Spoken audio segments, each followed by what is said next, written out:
What's up, guys? Welcome to the Josh Morolas podcast. I have a very special guest here, George Rice, today. But before we get into the podcast, we're going to go to our sponsors. We'll be right back.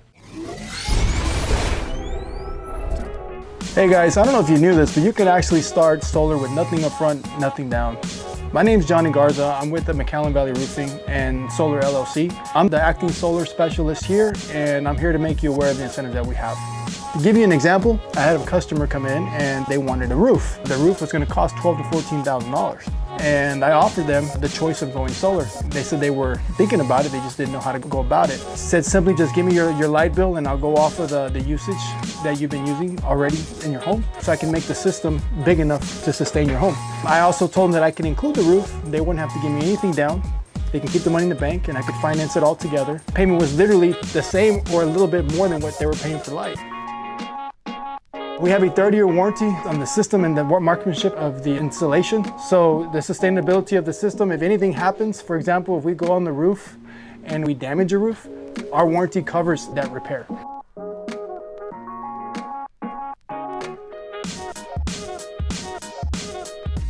So just call the number down below and Dana will answer and take care of you just like family.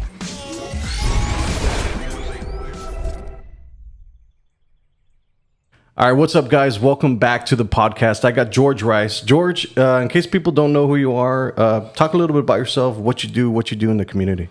Local entrepreneur, born and raised down here. Did a good portion of my life in the military, came back down, odd jobs, started up odd companies from a small oil company that I helped some veteran friends with, and now owning and operating a brewery here in the Rio Grande Valley.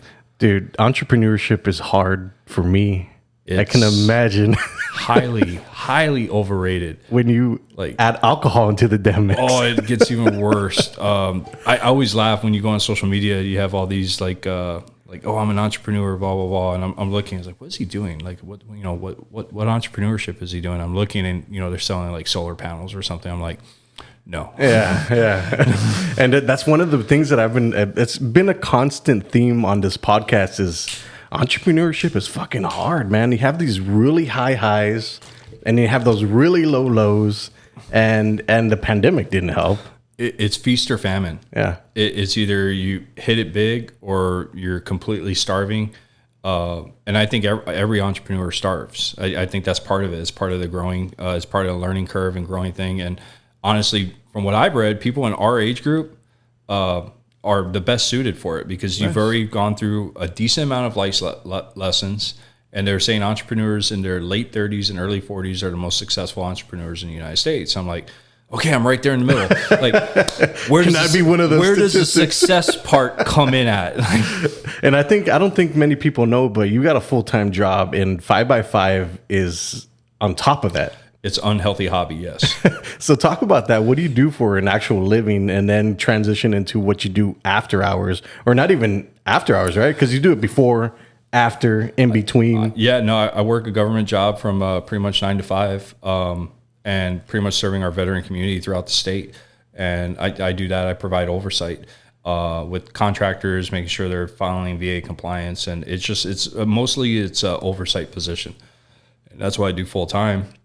And it pays well, and it keeps my family fed. And then with everything else, I used to make a butt ton of money back in the day in the oil field, like well into the six figures. Mm-hmm. And then when I was like, man, I'm really tired of working for people, and I was doing my own stuff. And then I was like, okay, I can work for the state, and I can get this local projects up started at the same time. And that's what I did. I took the job, and at the same time getting the business up and running. So let me ask you why. Like, if you have a 9 to 5 job that pays really good, why would you even venture off into something that's iffy? If it's like shit, like if this fails, then you just wasted your time. I'm very ambitious. I don't want. I could play it safe right now and retire by the time I'm 60 or 55. But what's the fun in that? I want to be retired by the time I'm in my 50s. So I want to build something up. Push it as much as you can now. And when I'm young, before I start stroking and having a heart attack and stuff, and be able to enjoy my later years, and not just like, okay, I got $2,000 to deal with here. Yeah. Like, what can I do this month? No, I don't want to get that. I want to be a point in my life where I look at my wife. I'm like, you know what? Let's go to Alaska. Like, what? Yeah, just for a couple of days. Let's go. I want to get to that point. I want to be able to Get up and do whatever the hell you want to do. whatever I want, and that's my goal. Living life on your own terms, I think, is the most rewarding and the most stressful. I've lived my life under other people's terms, and even though there's security in it and everything like that, but I rather make my own way, if that makes any sense. Being independent, in the military, you don't have that option. Everything's structured from the time you wake up to the time you go to sleep, to what you eat, to when you eat. Even if you're in a leadership position, all the way to the highest ranking general to the lowest ranking private, it's still very, very structured. And that's where a lot of veterans actually mess up at, is when they get out, they don't have that structure. I was able to repurpose myself really quickly and okay, I want to do something that's going to benefit me and my family, Right. And not someone else. Interesting. Let me ask you this: obviously, you got your hands full, and you got entrepreneurship. You served in the Army. Have you ever gone through depression? Yes. Talk about that, because I think this is something that people don't really touch on. I have asked Robert from the Queen Isabella Causeway, he suffers PTSD, depression, and he asked me one day, "Do you suffer from it?" And I was like, "I don't think so." He's like, "If you can answer, I don't think so, then you've never gone through it."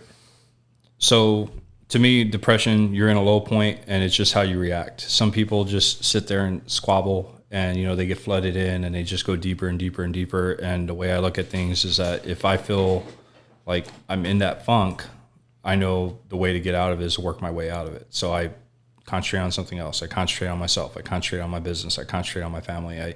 I put my focus, instead of dwelling on all the ills in my ills that I'm going through at the time, or whatever is causing that depression. I concentrate on something that I know long term is going to be beneficial for my family or for myself, and it gets me out of it. It happens at least a couple times a week. Where Wow. I'm like, oh, I don't want to do it, and then I start thinking, I was like, okay, what good is going to come from being in this funk?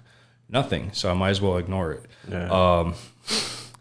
Someone posted something the other day. I was laughing my ass off because it's really true. He was like, the most dangerous people out there is someone that says, well, it is what it is. And I was thinking about it, like, he's absolutely correct, because they don't let the stupid shit get to them. They're like, well, it is what it is. I'm not going to change it. I might as well move on. Those are the most dangerous people. Yeah, no, I think you're absolutely right, man, because there's quite a few people that will just not stop at anything. And I've been seeing it lately. And I think the pandemic kind of screwed that up for a lot of people, because the morals of people just went down. 100,000 businesses closed. How does that make you feel as a business owner? It sucks for me, because I thrive on other people's success.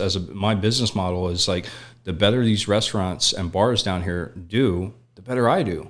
So with them, when they got hit hard, I got hit hard, because that's my source of income. I'm that little sparrow on the back of the hippo, eating the ticks. Yeah. So if they aren't thriving, I'm not thriving. So it hurt, and seeing all these people hurt. But at the same time, there's always silver linings. You see these amazing pivots. I'll give you an example, Delgado's, from the Delgado Collective. Yeah. Man, they pivoted fast and quick and very successful. And they had a lot of hardship on the way and a lot of turbulation in their business and stuff, but they made it work, and they came out swinging, and they came out smelling like roses from this pandemic. You kind of had to, man. You didn't have a choice. Either you pivot and swing, or you going down into that depression and you ain't coming out. And there's a lot of people that went down there and didn't come back out. Yeah, and they still haven't come out. And it sucks, because a lot of them were my friends. A lot of them just lost businesses. I remember talking to one of the persons from the Texas Restaurant Association, and she was like, if you don't support your local businesses now, they're not going to be there when we're come out of this pandemic. They're not. Sure as hell. She was right, dude. Yeah.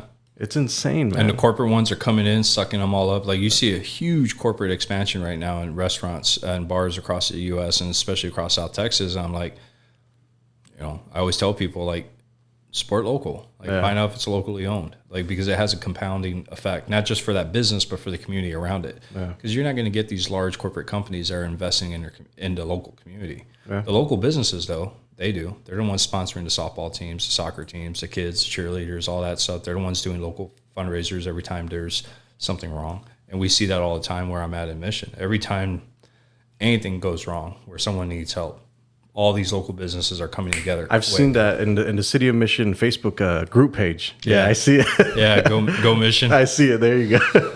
So let me ask you about Mission specifically, because I've had the podcast in Edinburgh and McAllen. What's life like in Mission going on right now? Like, is there growth? What's going on in the city? There's massive growth. McAllen's been stagnant for probably about the last decade. Bad EDC policies. Well, not EDC policies. The EDC in McAllen had no teeth. So, there was no really grass. I mean, their biggest claim to fame is, we got David Buster's. Oh, great. You brought an outside entity that's taking away from locals. And not only that, but you're taking local businesses that pay taxes. You're taking their money to incentivize them to take more business. Like, that was their biggest claim to fame. And I'm like, it was horrible. It was just a really bad business idea, at least in my opinion. I mean, and they brag about it. Like, look what we did. I'm like, I don't see the net positive. And if you look at it, David Buster's isn't doing too hot. Yeah. So the city's not really gaining a return on its investment. They're not investing in local at all, or at least that's what I saw when I experienced it. When I started the brewery, I actually looked around, and we looked at McAllen. And probably within the first month of us looking at McAllen, we realized this is not a healthy option for us. Why? Is it because they just don't give incentives to local businesses? Not even incentives. We were asking for them to stay out of the way, and they couldn't stay out of the way. They wanted us to put a grease trap in for a brewery. Wow. We don't produce grease. Yeah. Didn't matter. They wanted to charge us a surcharge on wastewater, even though our wastewater actually cleans the water system. Huh. And, Austin actually pays their breweries or financially incentivizes their breweries to dump their wastewater in their sewage system because it cleans it out. And they're like, well, we're not paying you. It's like, I'm not asking you to pay me. I'm asking you not to charge me. Right. There's a difference. And they're like, I'll pay for the water. I'm asking you not to charge me extra for something that's actually helping you. An oven suppression system over a stainless steel brew house. And I was just like, can you show me a brewery in the United States that has an oven suppression system over it? Well, these are all our standards. I mean, so there's no there's no compromise. Like in San Antonio, when you open up a business over there, they actually assign you a caseworker, and it gets you through the entire process. McAllen, it's like, good luck, here you go. Wow. Yeah, I'm like, oh crap, and it's a lot of stuff. And like, so when I did the marketability study, it was going to cost me an extra $380,000 to do a business in McAllen. That's not including the retail price, like at properties and stuff. Just all the stuff they wanted. I had to have. Like, there was the one place we were looking at, there was like an 8-foot square, like a 16 square foot area of grass. I was gonna have to install an irrigation system for it. Wow. And I was like, this is insane. Can I just go out there with a hose once a week, and just water it? Like, no. Like, no, it was just ridiculous. So we looked around, and Mission's EDC is very, very progressive with their business mentality and stuff. And you see across the valley, the valley's economically blowing up, and COVID really shut that momentum down, but it's coming back swinging. Yeah. You have like the Kilman development going on in South Mission right now. They're basically building a Helotes or Woodlands like up in Houston in South Mission. Wow. Okay. Massive complex, a lot of housing, entertainment district, shopping, a river walk, a lot of green space, what they're building down there and their concept's absolutely amazing. Now, granted, we try to do that with up here in Edinburgh. No, not in Edinburgh. Los Lagos? Los Lagos. Mm-hmm. Amazing concept. The problem is one builder, houses right on top of each other. So they took these amazing concepts they have up in Austin, Houston, and San Antonio, and they brought it down here, but they didn't get the primary principle behind the concept, is that it's not only is it comfortable living, but there's a little bit of space between the houses. I mean, they're like right on top of each other. That's true. Me and my wife looked out for property out there, and it's just, that's not where we want to live. Yeah. And it's a great, I love the winding roads, the parks. It's ideal. I want to live there so bad, but I just can't get over the houses. I look at the houses, I'm like, is that stucco? No, I'm good. I'm like, I'm good. What do you have going on at 5x5 right now? I know you had some new beers that just came out, right? We're always releasing new beers in the tap room, but our biggest focus right now is market expansion. I always tell people that, there was like, the bar. I was like, it's not a bar, it's a tap room, but we're production focused. So our focus is producing as much volume of beer as possible. And it's business wise, it's very risky. It's long-term benefit, short-term pain. And we've had a lot of short-term pain. But we've been able to grab such a massive market footprint locally without having to put hardly any money into advertising. Most of it's guerrilla advertising that we do is just, community goodwill and just getting out there and just making sure our name's out there. And we're in like I want to say 340 accounts from Victoria all the way to That's awesome, man. Laredo. And we're about to, in the next month or so, we're going to be pushing up into Del Rio and El Paso, which is great because, every time someone goes to the store and they get a beer, they're like, oh, let me look at this can, like Mission, Texas. Yeah. Like, what the hell? Like, There was a brewery in Mission before, right? No, never been. Okay. Mm-mm. For some reason, I thought there was. We had a brewery and distillery way back in the day. I want to say it was like 1912 or 1920s. We had a brewery down here. But, Prohibition. And the funny thing is about our market is that we just hit the number of breweries in the United States that we had before Prohibition. Barely. Oh, wow. Yeah. Oh, shit. Yeah. Okay. Because Prohibition knocked everything out. It it was like the hurricane for the alcohol industry. They're like, wow. Killed everything. It's and then when barely... it ramped back up, you had a couple big boys in there that controlled everything, the entire market. AB wow. and Bev and those guys, they had everything. They had everything controlled. Interesting. And so like the craft brewery scene, it's kind of funny. You're like, oh, it's this new thing. As like, actually, this is what beer used to be like. I'm not talking about the weird hazy IPAs or pickle billows or stuff like that, but I'm talking about like Irish Reds and stouts. This is what beer is. It's not this, watered down rice beer that you get at, from your Coors Light or something like that. This is actually what beer used to be. Interesting. Yeah. They're like, oh, it's new. I'm like, no, not really. It's been around a lot longer than the freaking that Coors rice beer that you're drinking over there. When you were doing the market research for 5x5, what was an interesting fact that you saw about the Rio Grande Valley? I guess we consume more alcohol than any other region in the state per capita. Really? Yes. Wow. There you go. Yeah, we got a drinking problem down here. It's like, well, we can help with this. And that it wasn't just that, the massive volume of alcohol that we consume, especially beer that we drink down here.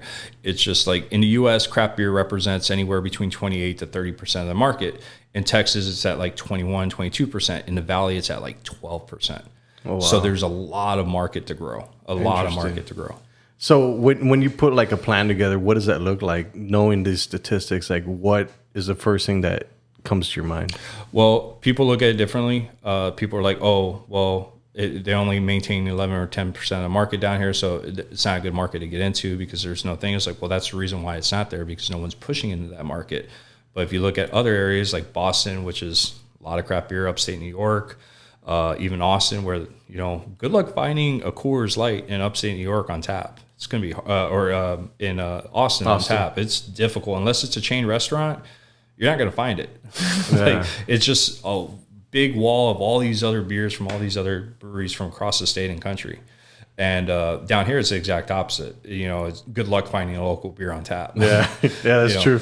And so it just depends on how you look at it. So I looked at it as like, man, this is a massive market opportunity for us. While the big boys are looking at it as like, craft beer's not taking down there. We're not going to concentrate or put any emphasis in. So it opened the floodgates for us to be able to get in there, and we're able to get in there quick. When I was at Rainy Street last time in Austin, I remember going back in the day, and it was awesome because they renovated all the houses, drink craft beer. I think a few years ago when I went, now you can get your Bud Lights and your Miller Lights and all that. So I was like, it's not the same feeling, man. Yeah. I was like, I don't want to come here anymore. Yeah. Do you ever have those people that go into your tap room and ask for a Coors Light or a Miller Light? All the time. And when you tell them, like, no, we don't make it, it's like, what do you mean you don't make Dos Equis? Like, well, we do not make our competitors' beer. Like, and they have this bewildered look on their face. Like, they're legitimately confused. And I'm like, we make everything here. Like, so why don't you make Dos Equis? I'm like, oh, okay. Like, that's a company. Like, they make it at their place. Like, we're a company. This is our beer. We make our stuff. And and they just still look at you like completely confused. Like, and we still have people, oh, you're a bar. I'm like, no, we're not a bar. We're a brewery. We're a manufacturing facility. Yes, we run a retail space, but that's not our primary function. Our primary function is producing beer. It's interesting because I've gone to a lot of places, and I my wife's one of them. Is like, let me just get a Miller Lite. It's like, they don't have that here. It's like, I don't get it. Anyways, all right, we'll be right back. We're going to touch on our sponsors. Hey folks, there's a pandemic, an epidemic, and it's all across our country, and the RGV is a hot spot for it. I'm not talking about COVID, I am talking about bad credit. Don't let bad credit rob you of your dreams of a nice home, of a nice car. Don't let bad credit rob you of tens of thousands of dollars of high interest payments over your lifetime. Get it fixed. Give us a call. Beretta Credit Repair. We're right here in the RGV, 956-313-7957. Give us a call. You'll be glad you did.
All right, what's up, guys? We are back with George Rice.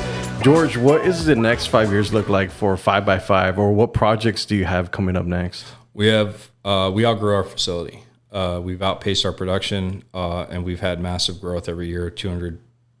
Anywhere between 200 to 300% growth every year. How much beer are you pushing out of that place? About 400 barrels a month. Wow, which is a lot. Between the tap room, in-house wholesale, and out-house wholesale, we're at about 400 barrels a month. Wow, which is a lot of beer. That's about 1,600 kegs a month. Damn. Yeah. That's awesome. Good fucking job, man. I love hearing that, dude. Like, I love hearing about value. People that I know are achieving big ass shit. I love that, dude. I love that. It's the same thing. Everyone's like, man, you must be rolling in it. I'm like, no, not really. That's not how it works, man. Because with growth is expensive. Every time we launch a new product line, like heavy in the market, it costs an abundance amount of money. Marketing, product development, licensing, building the product, getting the product out, and you're not going to see a return on that investment for anywhere between 60 to 90 to 120 days. So, with growth is extremely expensive, and that's why a lot of small companies fail, is that they're not able to reinvest in their company. Mm-hmm. So with me, myself, and our ownership group, we reinvest every single penny that we get back into the company. None of us have collected dividends, and we've been going at it for 3 years. We're still reinvesting. We're not having to put any of our own personal money in it. We're just taking the company's growth and reinvesting it back into the company. So our big plan that we hope to be doing in the next 2 to 3 years is we're moving into a very large facility, about 20,000 square feet, and our goal is to pretty much become, the Shiner Bock of South Texas. Badass. And that's the way we're heading with that, at least with that project. And I got a bunch of other side projects online too. Yeah. I'm not sure if you want to talk about those. But yeah, absolutely, man. Let's talk about it. My passion actually is not beer. What is it? It is bourbon. Bourbon. I love bourbon. I love distilled spirits. And in order to make a good distilled spirit, you have to make a good beer. It's the same process that you have to go through. You have to make the distiller's beer before you make the spirit. So I think we perfected one. And I think now we can start venturing into another. So, as we're doing this huge expansion with the brewery, like big, massive, like multi-million dollar expansion, we're also setting up a distillery pretty soon here in the Rio Grande Valley, where we're going to be doing mezcal, rum with Valley sugarcane, bourbon, Texas bourbon, and maybe even vodka. Wow. Yeah. Interesting. That's gonna be fucking cool, dude. Something different for the Valley. Yeah. And we got some amazing themes. My wife's actually partnered up with me on this, and so we're coming up with the different concepts. So we got a real generic South Texas name. I don't know if I should share it or not. Share it.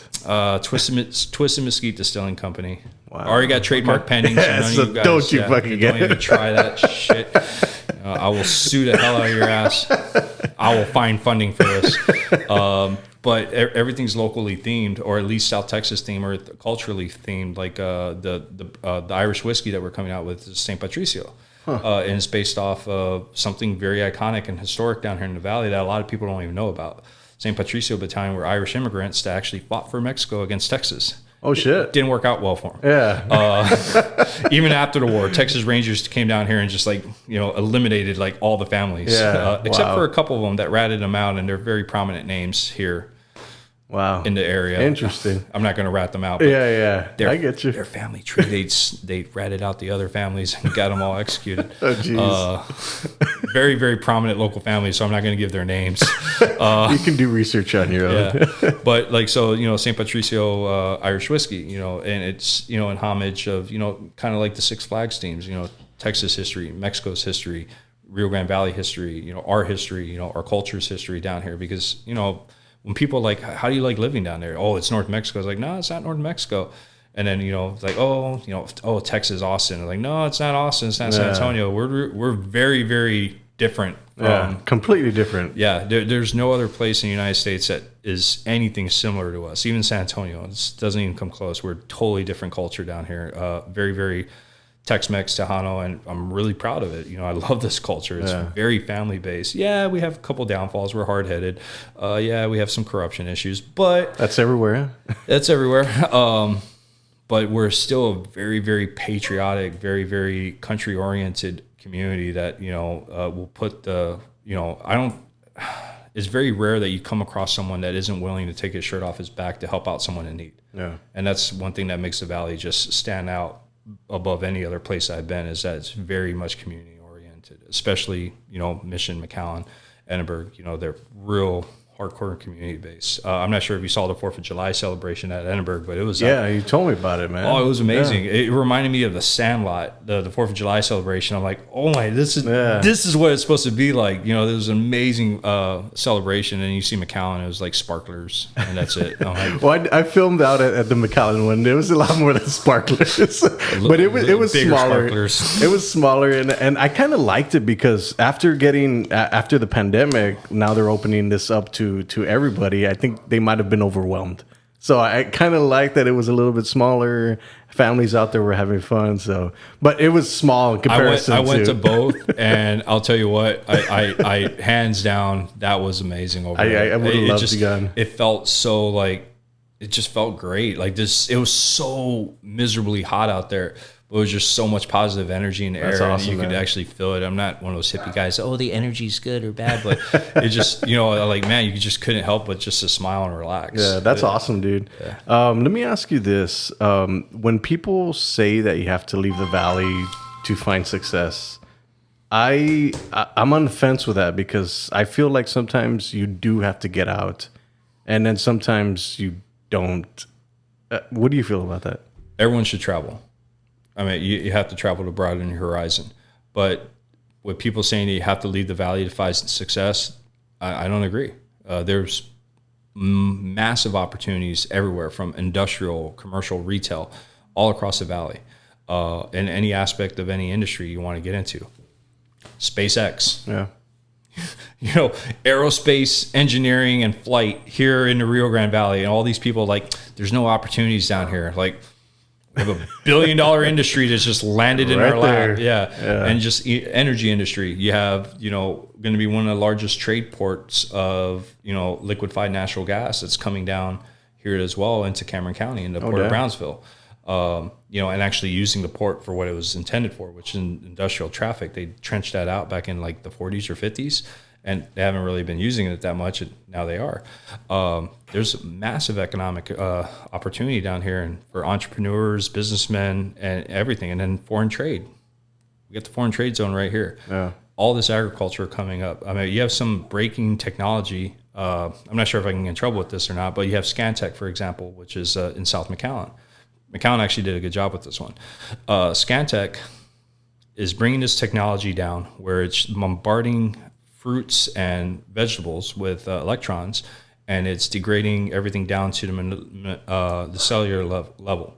So it's killing all the bacteria, everything off. So instead of running them through these steam chutes, which degrades the fruit, and now you only get 10 or 15 days of life off of it before it decomposes, now they're able to do this, and they're actually able to give it 30, 40 days of life. Oh, wow. Yeah. Interesting. And you're talking about a multi-million-dollar facility right down here. And Wow. you're not going to be able to find this technology anywhere else in the United States. It's just here. I mean, they have had this technology out for a while, but sized up to the way it does to be able to do 18-wheelers at a time, you don't have anything like that. That's pretty insane. And it's right down here in the Rio Grande Valley. There's so much stuff in here that nobody really knows about. I guess nobody really ever talks about it. No. This is the cool thing. What I love about the podcast is because you get to hear people's experience, which is exactly why I started the podcast.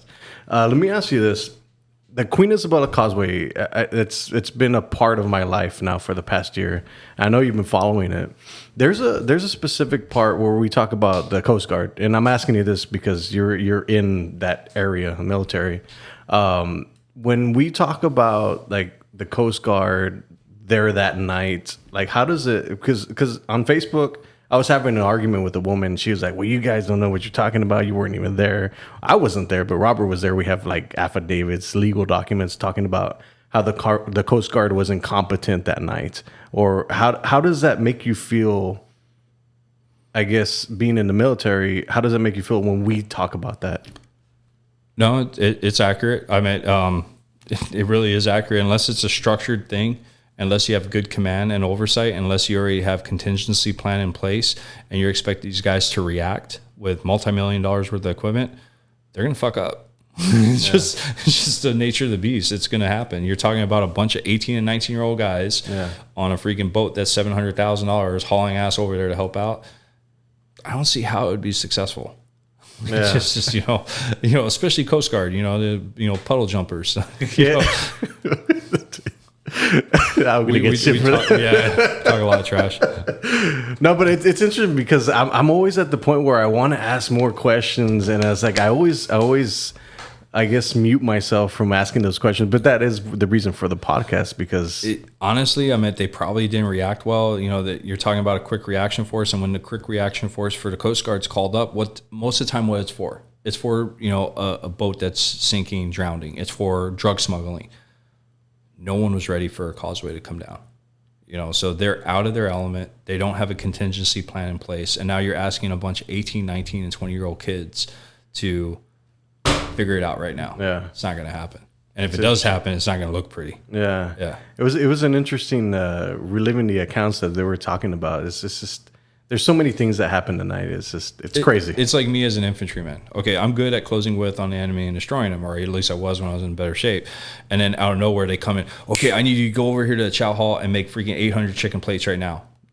They're gonna suck. Yeah. Straight up, they're gonna taste horrible. Like people probably gonna die from eating it. It's not in the norm. And have to react quickly to it. It's the same concept. Let me ask you this: do you think that bridge can collapse again? After what I heard earlier, I am very skeptical about driving over the bridge for a while. So let me give some people some context. We were talking off camera, and the other day we went to go film there at the island. We went through the do not enter sign, and you have to kind of navigate your way in there. And the captain was like, y'all want to go in there? It's like, hell yeah, let's go. So we went in there, and if you're familiar with the Florida collapse that happened at the condo, they took pictures weeks before, and they were showing the rebar that was exposed from the concrete. And they were saying every time that the rebar is exposed and oxidized, it expands and it cracks the concrete. Well, I saw the exact same thing down on the pillars that night.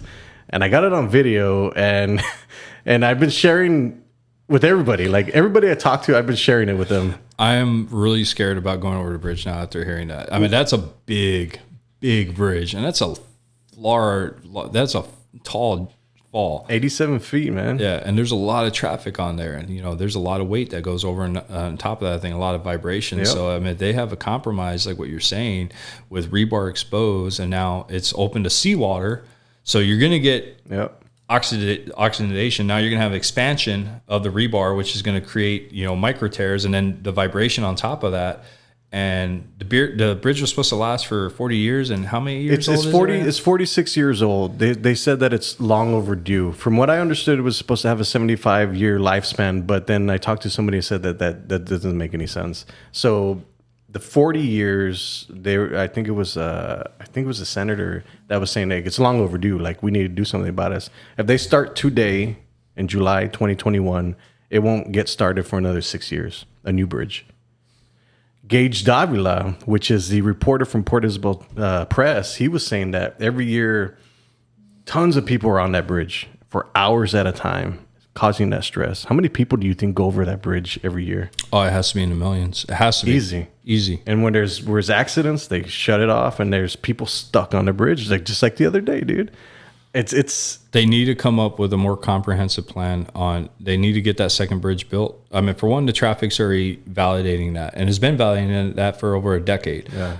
Shoot, more than that. I remember going to spring break and 3 hours on Tons the of causeway. yeah. Like, I mean, I didn't mind at the time, you know. Yeah, like, of course not. You know what I mean? But you know, now I'm like, you know, I'm with my kids and stuck on a causeway for 2 hours. I'm like, someone's gonna die. Someone's gonna die. Do I have my gun in here? No, the wife took it out. You know, yeah, it's been long overdue. And on top of that, you know, what you're telling me, like, I don't know why there isn't a huge emphasis on this, on both the county, the city, and the state, and even the federal government on rectifying that problem. Honestly, if something happens, in my opinion, it's on their hands. Yeah. It's interesting, and we've been following all the corruption that happened before and after the whole damn thing, man. It's just like it's whole another thing, man. Like this one little thing that we're talking about is just one little speck of everything, man. It's crazy. So what else you got going on with 5x5? I'm interested because as a Valley entrepreneur, I think that you give hope to other people that are going this entrepreneurial route. And I think a lot of people are starting in this journey and they're trying to explore it, because I think the Valley gets everything late for some reason. I don't know. We do. My dad my parents aren't from here. My dad's a saltwater boy that grew up working the saltwater as a crabber and fisherman, you know, on the Maryland, up in the Chesapeake Bay. And my mom's from, you know, upstate New York, you know, right outside the Indian Reservation. And, but we were born and raised down here, but both of them were running away from something and came down here. But my dad always referred to the Valley as the land of Mayana. And like, what does that mean? It's like, oh, we'll do it tomorrow. Like, you know, like the only things you don't mess with in the Valley is Friday night lights, football. Like you don't screw with that. You're going to get hurt. And barbacoa on Sunday, you know, two things you can't touch. Like, you know, don't you dare touch that. But other than that, everything else is, you know, is compromisable. Yeah, we'll do it tomorrow. We'll do it tomorrow. So, you know, land of Mayana. And I never really understood that until I was in the military and everything's fast paced. Now. And then, you know, being in different parts of the country, you know, different, you know, especially New York, you know, everyone's jerks up there. And you realize just how slow we are down here. I'm not talking about mentally. I'm just talking about how laid back we are. Yeah. Like, you know, we're all those hippies out in California. Yeah, man. But just with you know, a Tejano accent. But yeah, we're really laid back, and it's again, I love this culture because of it. It's easygoing. Like, you know, this is definitely a place that you could relax and easy go. And yeah, there's not much to look at. We're flat. We're hot. We're humid. And, you know, we overreact to stuff, you know. Dude, mosquitoes are crazy, man. And we do overreact to shit. Yeah, we do. But, toilet paper! Gas! You know, freaking, oh my gosh, we overreact to shit so bad. No, I mean, the mosquito thing is really bad. It's horrible, man. I've gone through about 4 cans, just the self-defense. Just on the way in, man. Oh my gosh. Yeah, Let me ask you this. We talked about SpaceX. Blue Origin just went up this morning and did the first space, I guess the cusp of what they would consider international space. And also a few weeks ago, it was with, what the hell's his name? Richard Branson. Yeah. Those looking at that is super exciting for me, dude, because I see the potential of what it's starting. And you got these people that are like, whoa, they're not even talking about space exploration. They're talking about like commercial travel. I think this is fucking cool, dude. How does that like make you feel? I grew up watching Star Wars, man. I'm all for this. Like, can we go. speed this along? Let's do this. Come on, man. There has to be a planet out there with oil that we can invade. Let's do this. Come on, man. Like, come on. Just collect it for ourselves. Yeah, when they announced Space Force, I'm like, I saw all the memes with space gunners on freaking door gunners on a shuttle. I'm like, how do I sign up for this? This looks awesome. And they're like, no, it's not like that. And I'm like, damn it. So you would go up in space? Oh, in a heartbeat. That's awesome. Yeah, I'm all about that stupid high risk stuff. That there's a strong possibility you're going to die. I love that stuff. Yeah, there's a strong possibility, man. You know, my buddy, one of my partners, Jorge, is trying to get me to go down to Santillo to go rock climbing. I'm like, dude, I weigh 300 pounds. I can barely pick up my own body weight. And you want me to climb up a straight vertical cliff with you? Oh no, there's a rope. Let me see the rope. That's a skinny ass rope. No, this is not going to happen. Like, I'm all for this stuff, but like, you have to do it realistically. I guess. Yeah, but a space shuttle, like, yeah, I'm just going to use this freaking liquid oxygen out there to get my ass up. I don't have to do anything physical. Yeah, I think it's awesome, dude, because it's opening up the possibility for, like, when flying cars, right? We'll be able to fucking go to another planet with, who knows, dude? Like, it's going to happen. Yeah, under planet Terra engineering, stuff like that. It's going to happen, dude. You know, this is the beginning of it. And every time you go into a field like that, you're forced to, the scientific community is forced to re-engineer stuff, to look at stuff, and that's when they start having scientific breakthroughs. Like 30 years ago, if you came up with the concept like, hey, you know, to cut down the cost economically, we're going to make these rockets so they can land on their own after they're shot up instead of just disposing of. Yeah. They would have said you were nuts. Like, oh shoot, witch trial type stuff. Like, nah, this person is crazy. Let, you know, get him out of here. Yeah. But now it's, you know, it's a reality. You know, it's the way it is. It's the way our space industry is going. Like, reusable, which is cutting down the cost. So now we're able to use more of that money to invest into engineering and invest into going further and farther and beyond. Wait, what movie is that? No, TV show. Star Trek. Yeah. Star Trek. Yeah, here we go. It's amazing to watch. And I love the fact that the Valley is part of that. Yeah, we can see that. We're dude. a huge part of that. It's awesome. And I don't think people understand, like, when I would see the rockets blow up, everybody's like, it's a big failure. It's like, dude, that's what they're doing. They're testing it to see where it exploded so they can fix it for the next time. They're getting data on each one. Like, okay, where was the engineering flaw? Where's the engineering flaw? They're doing, you know, they're doing all these dry runs and they're doing a live run. And then they found out, okay, we can't pitch it at this because this happens. And they're putting things. So if you notice, each flight, better and better and better. Yep. And now what are they working on? They're working on efficiency, and they're working on maximizing a payload. Like, you know, and it was because of all those failures. Exactly. You're not successful the first time, especially entrepreneurs. I mean, that guy knows best and most. You're never successful the first time. Like, so advice that you would give these young entrepreneurs that are coming up, especially specifically in the Valley, what would you tell them? Variables. Variables are a bitch. You have to look at all your variables. Things that you don't think aren't going to be a big deal will become a big deal. You know, there's 100 different aspects to any type of business plan, from the financial to the production to the workflow and to marketing. You know, you have to be not an expert in each one, but you need to be a jack of all trades in order to be an entrepreneur. You have to have an understanding of finances. You have to have an understanding of branding. You have to have an understanding of marketing.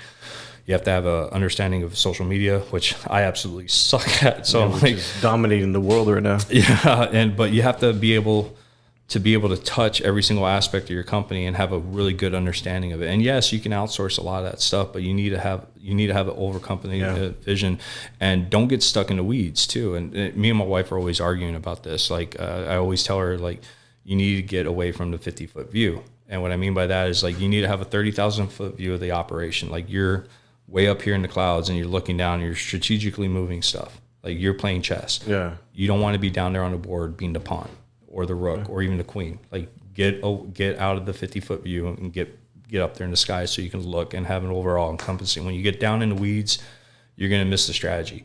Yeah, you're handling a problem right there, but you're missing that freight train driving right past you. Yeah. And that's my biggest thing, is just have your strategic oversight and strategic view, and do not get stuck in the weeds. Why do you think 5x5 has been so successful? A lot of bad decisions on alcohol. A lot of bad decisions.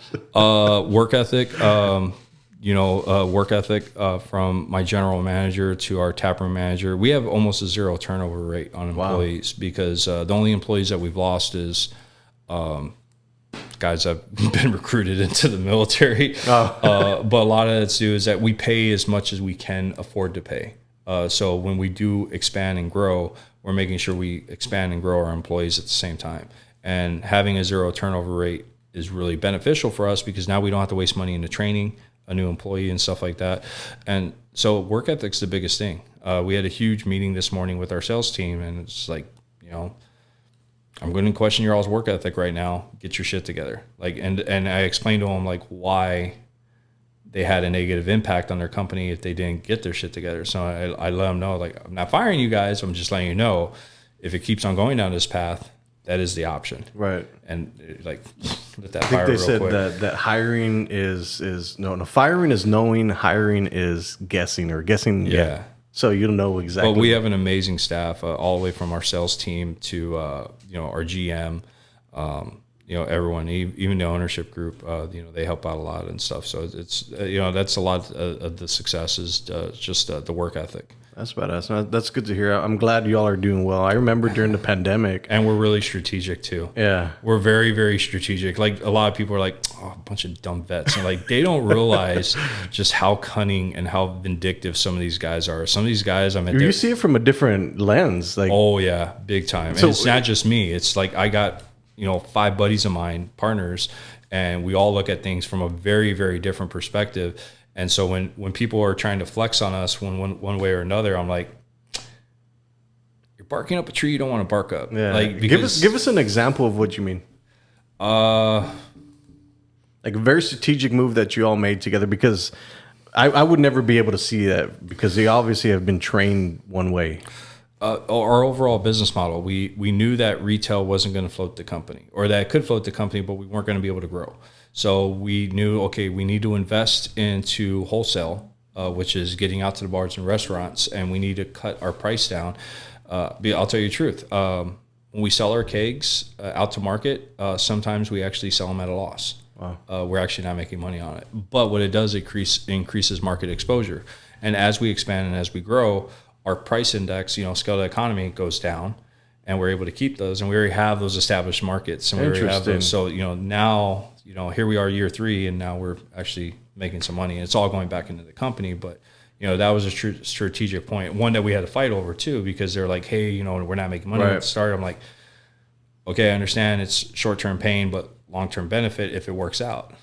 And it's been working out. Yeah, that would be kind of equivalent to like me doing some work for somebody and then they're not going to pay, but I get to put my name on it. It's strategic. Well, that's part of guerrilla marketing, and that's part of branding. That's good. Like your name is very well known. Like every time I see someone talk about branding or anything, I always see you get tagged like 3 or 4 times. I'm like, oh shit, like, you know. I've been doing this for a long time. Yeah, but I always see your name being popped up with the branding stuff, and you know, so that means that, you know, you have a strong brand with your marketing and even with your podcast. And you know, I can't wait to see. I guarantee your podcast, or not the podcast, but your show on your work on the Causeway is probably going to be on Amazon Prime or HBO Plus. That's the goal, man. And we haven't really told that many people, but we're working on a documentary right now, and we were filming out at the island, and we're just gathering so much content.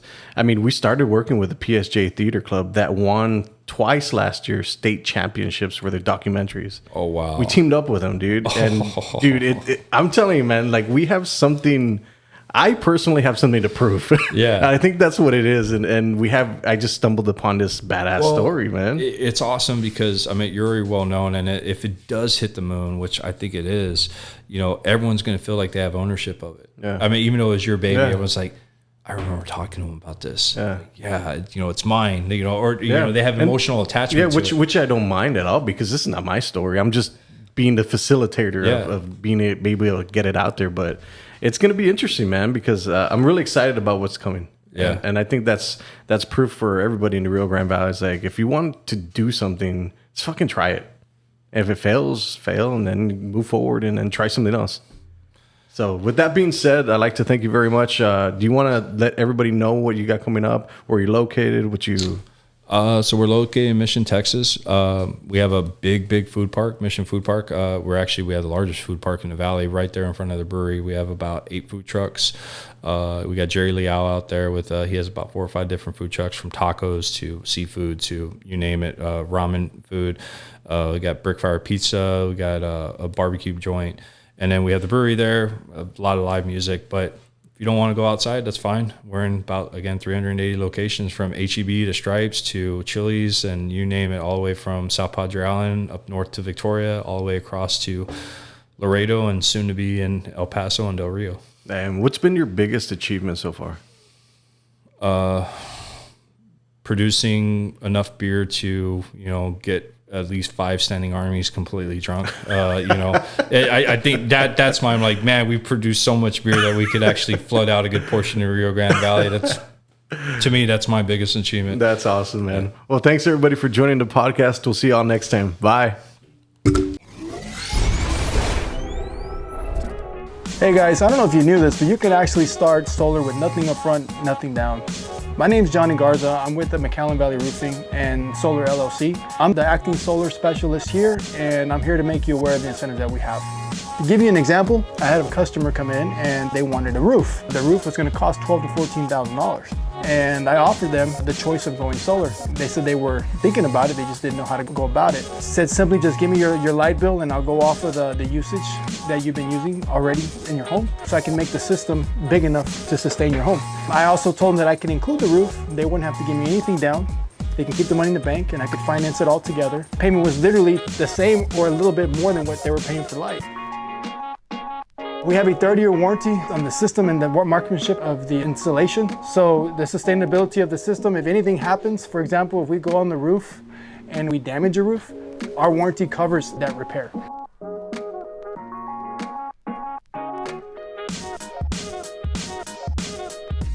So just call the number down below and Dana will answer and take care of you just like family.